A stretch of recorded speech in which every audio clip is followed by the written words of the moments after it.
देवेंद्र फडणवीसांनी महाराष्ट्रामध्ये भाजपला जे यश मिळालं नाही त्याची नैतिक जबाबदारी स्वीकारल्याचं दिसतंय। विद्याताई चव्हाण आपल्या सोबत जोडल्या जातात। विद्याताईंची प्रतिक्रिया घेऊयात। विद्याताई, स्वागत आहे लोकशाहीमध्ये तुमचं। देवेंद्र फडणवीसांचं विधान तुम्ही ऐकलेलं असेल, त्यांची पत्रकार परिषद पार पडली आणि त्यांनी आता उपमुख्यमंत्री पदाचा राजीनामा देण्याची इच्छा व्यक्त केलेली आहे। तुमची प्रतिक्रिया? नाही, निश्चितच मला असं वाटतं फडणवीसजींचा हा मनाचा मोठेपणाच म्हणायला लागेल की त्यांनी याची मोठ्या मनाने कबुली दिलेली आहे। कारण याच्या आधी म्हणजे जेव्हा निवडणुका 1 वर्षापूर्वी होत्या तेव्हापासून सतत ते असतील, बावनकुळे जी असतील किंवा पक्षातला कोणी नेता असेल, हे सगळे 45 पार किंवा काही तर म्हणाले होते आम्हाला 48 सीट्स मिळणार, एवढं त्यांनी वातावरण निर्मिती तयार केली होती आणि आम्हाला जास्तीत जास्त सीट्स मिळणार आणि मोदी सरकारच पुन्हा सत्तेवर येणार असं फडणवीस वारंवार सांगत होते।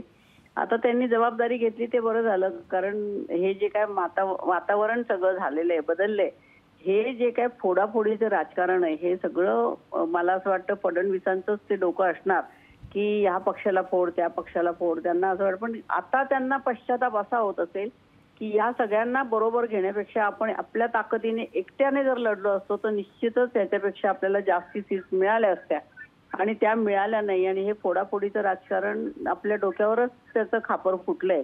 कारण हे जर केलं नसतं त्यांनी, म्हणजे आता एकनाथ शिंदेंना घेतलं नसतं किंवा अजितदादांना घेतलं नसतं तर लोकांना हे राजकारण, हे जे काय त्यांच्याविषयी जी चीड आलेली आहे की हे भाजपने असे पक्ष फोडायला नको होते, शरद पवारांसारख्या एका ज्येष्ठ नेत्या ज्याचं महाराष्ट्रात देशात नाव आहे, ज्यांनी देशासाठी दिवस रात्र काम केले, लोक तोंडाने डोळ्याने उघड्या बघतात, सकाळी 7 पासून पवार साहेब लोकांच्या सेवेमध्ये असतात आणि असं असताना पवार साहेबांवर टीका करणं, त्यांचा पक्ष फोडणं, त्यांच्या पुतण्याला तिथे घेणं, नंतर घर फोडणं, खरं तर अजितदादाची पण एवढी मोठी चूक आहे की अजितदादाने जायला नको होतं आणि जर अजितदादा गेले तर अजितदादांनी एका मर्यादेपर्यंतच भाजपचं ऐकायला पाहिजे होतं। आपल्या कुटुंबामध्ये जे काय खासदारकी ही सुप्रियाताईच लढवणार आणि आमदारकी ही मीच लढवणार अशी एक मर्यादा त्यांनी ठेवायला पाहिजे होती, पण भाजपचं लक्ष फक्त पवार कुटुंब फोडण्यासाठी होतं आणि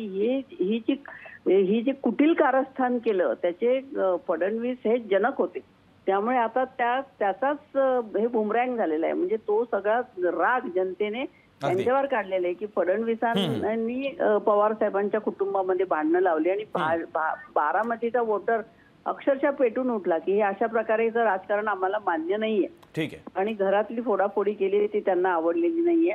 पुन्हा पवार साहेबांच्या लेखीविषयी, पवार साहेबांच्या सुनेविषयी उगाचच गैरसमज पसरवण्यात आले आणि हे सगळं राजकारण आता त्यांच्या अंगाशी आलेले, म्हणून त्यांनी ह्याच्यातनं, त्याचप्रमाणे उद्धवजी ठाकरेंचे सुद्धा शिवसेना फोडून त्यांनी 50 खोके एकदम ओके सगळे आमदार सुरतला पळवले, मग गुवाहाटीला नेले, मग तिथून 5 स्टार हॉटेलमध्ये, म्हणजे तुम्ही लोकांनी निवडून दिलेले लोकप्रतिनिधी पळवता आणि त्यांना 50 कोटी रुपये देता आणि पुन्हा तेच तुमच्या पक्षात घेऊन तुम्ही सत्तेमध्ये बसता आणि मुख्यमंत्री होण्याची संधी तुम्हाला मिळते आणि हे सगळं उघड्या डोळ्याने बघत होते लोक आणि त्यांना हे सगळं बिलकुल आवडलेलं नव्हतं की शिवसेना ही उद्धव ठाकरेंचीच आहे, बाळासाहेब ठाकरे, प्रबोधनकर ठाकरेंनी केलेली शिवसेना आहे।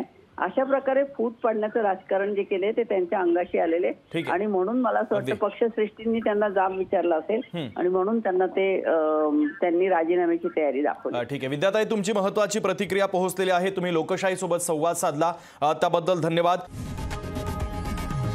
लोकशाही मराठी ऐका, पहा, जागरूक रहा।